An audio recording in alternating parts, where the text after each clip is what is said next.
Hello, my holiest of holies. Today is a special Halloween edition of Running Remote. I'm your host, Liam Martin. Today we are going to be talking about the 7 deadly sins of remote management. Sin number 1, thou shalt not have only one crappy way of communicating with remote employees. Remote work has to have multiple different ways of communicating with people. Video, audio, chat, email, instant messaging, they all actually end up becoming part of your communication toolkit. If you only have one way of communicating with people, it sucks. And it's not gonna be really good for your organization. It's gonna be a deadly sin, one that you will not be able to come back from. So don't be an idiot, communicate effectively.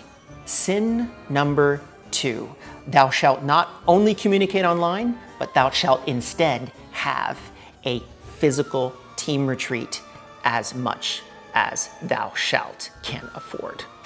Literally, you need to be able to work more than just on a computer. You need to be able to actually come in and work in person at least once a year. We do a full team retreat, 100 employees in 30 different countries. Once a year, we fly everyone into one location, and it's pretty awesome. It costs us a lot of money, but it is absolutely worth it in terms of ROI. We also have a whole bunch of smaller team retreats that we implement that I think you should definitely implement as well. So like the design department will meet, the support department will meet, sales, marketing, development, that kind of stuff. So try to do as many of those as possible. Otherwise, it's a deadly sin and you're gonna die. 3, thou shalt not have crappy processes, or even worse, no processes at all. Implement remote work policies and processes inside of your organization. Have a documented group of procedures, digitize those procedures and give them to your team members. You can use Google Docs for free. You can use Trainual, which is what I would suggest they use if you're looking for a more advanced option, but do it. Don't be an idiot or you're going to die. Your company is going to die of these deadly processes, sins. Absolutely horrible thing to do, and make sure that you are paying attention to implementing proper processes inside of your organization. Number 4, thou shalt measure what the heck people are doing in thouest company. Really important. Make sure that you're actually measuring stuff. What doesn't get measured doesn't get managed. We document everything inside of Time Doctor because we actually have a tool to be able to manage remote employees and document what the heck is going on. But if you don't want to go to that level of extreme, just basically make sure that everyone's checking in, that you have KPIs, that you have OKRs inside of your organization.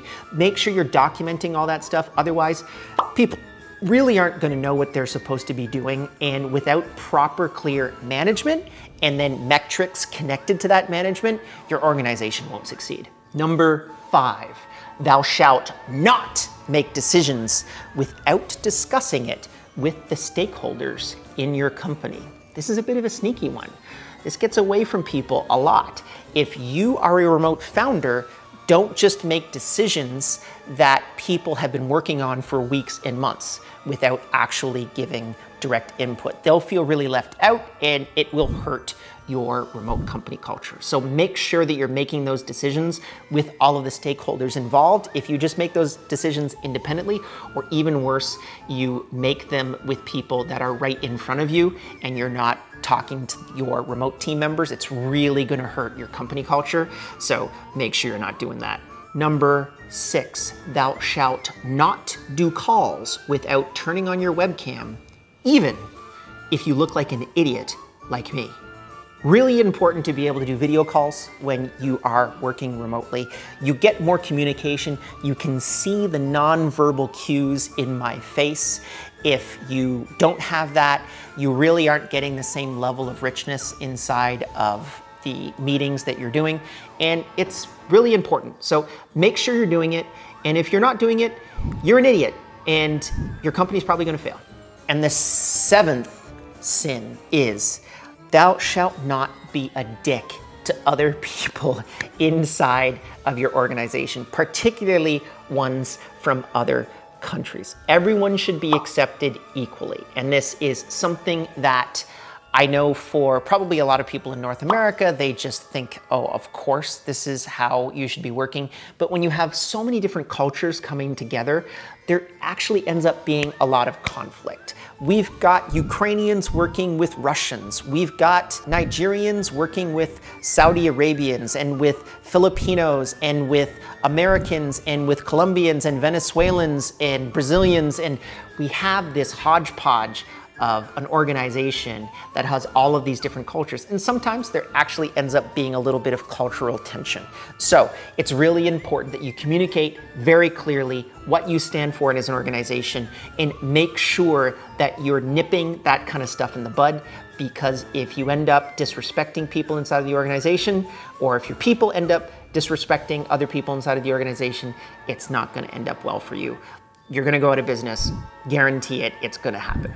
And the 8th thing that you should probably do, which isn't really a deadly sin, but I think it's gonna go really well for you, is you should come to Running Remote. It's April of 2020 in Austin, Texas. And if you'd like a free ticket, all that you have to do is write a comment down below of what you think the deadly sins of remote work should be. Even just write one, or literally like, Liam is an idiot. You can do that too. You can like this video, subscribe to this YouTube channel, and click the little bell button, and you are going to be randomly put in for a draw for a free ticket for 2020. And if you have already subscribed, I'll see you in the next video.